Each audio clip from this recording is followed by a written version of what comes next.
Welcome back to the channel, You All Lifestyle by SK, where wine, cigars, and relationships create that tapestry of extraordinary experience. And on today, we got a different take of the episode. And I basically want to take you through an interview that I was looking at online the other day. But imagine this. In America, innovation is born from long nights, brilliant minds, and bold investments, heavily bold investments. But what happens when those ideas are stolen? And I want to talk to you about the price of innovation today on this channel, because what we have going on, and I'm going to definitely put the link below so that you can get the full take of this interview. But you basically have startups that will basically launch people creating businesses with breakthrough products. And then what you will end up seeing is foreign knockoffs that will flood the market at a cheaper rate. And this is what Kevin O'Leary was talking about. And if you're not familiar with Kevin O'Leary, if you ever watched Shark Tank with Damon John, who's the CEO of Fubu, you have Mark Cuban on there as well. But Kevin O'Leary, basically an entrepreneur and Shark Tank investor, and he explains a hidden crisis that we obviously are not really paying much attention to until it's too late. But he wanted to make sure that he outlined that as best as he could in this interview. And he basically explains a hidden crisis that we have going on that's facing American innovators. And these are people who are creating products to sell to the market and sell to the world. And when you listen to the video, what you will fully understand is that Kevin O'Leary basically said, and he quoted, that you spend millions on R&D, which is research and development, and 6 months later, a Chinese replica shows up at 40% less. So what does that mean for, and I'm going to give you a second to think about that.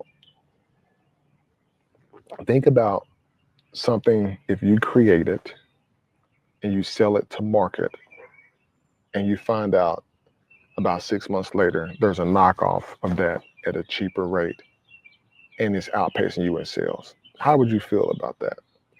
And that's what I want to talk to you about today. And when you look at that Megyn Kelly excerpt that had the interview with Kevin O'Leary on it, you will basically see that Kevin O'Leary, and he talks about this in there. And what he's saying is they don't pay R&D. And he's talking about the Chinese companies that were ripping off American companies by reselling that same product at a cheaper rate.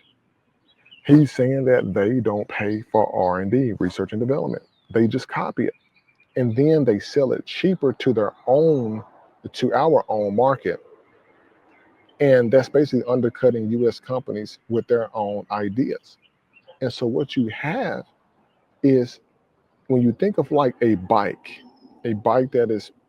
that was basically created here in the US as far as the idea, and then you have intellectual property around it. And what intellectual property is, or IP, if you never heard of it, is basically refers to the creations of minds, such as innovations, literary work, artistic work, and designs and symbols, names, images that are basically used in commerce. And it's supposed to be protected by WIPO, which is the World International or Property Organization. And you can look that up online and everything. But if you have trademarks and if you have um, patents, those have to be protected. Those have to be protected because there's definitely some concerns about that, especially if your same product is being sold at a cheaper rate. And when you look at this, and he talks about it in the detail, so there's no um, beating around the bush about what he's talking about. But for example, with companies with just 5 million in sales, basically become targets because when they start doing business overseas, what they're noticing is that these small companies, they want to make more money. So then they get a deal. They have their products made overseas cheaper, and then they become targets for these Chinese companies.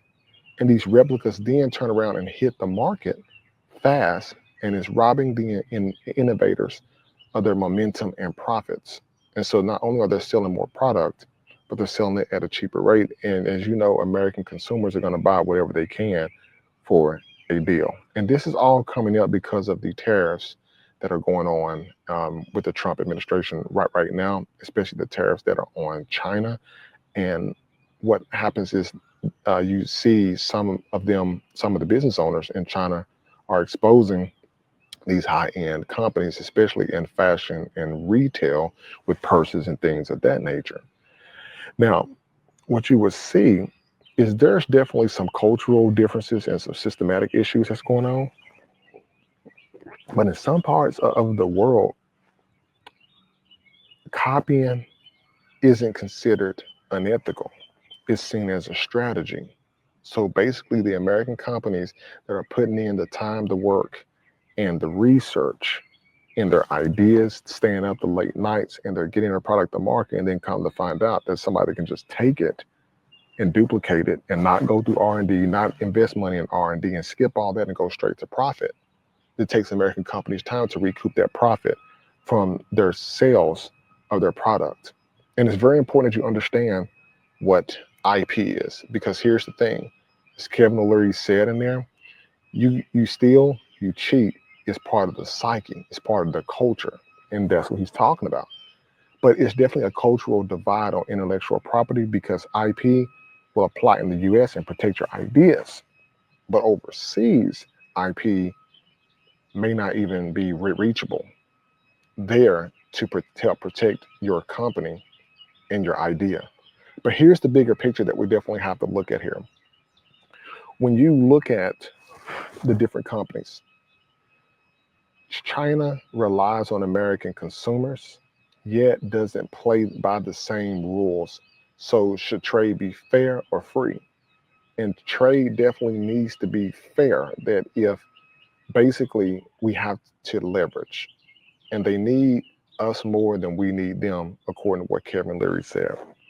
And what he basically wants is he wants to pretty much take a step back, because it's time to protect innovation.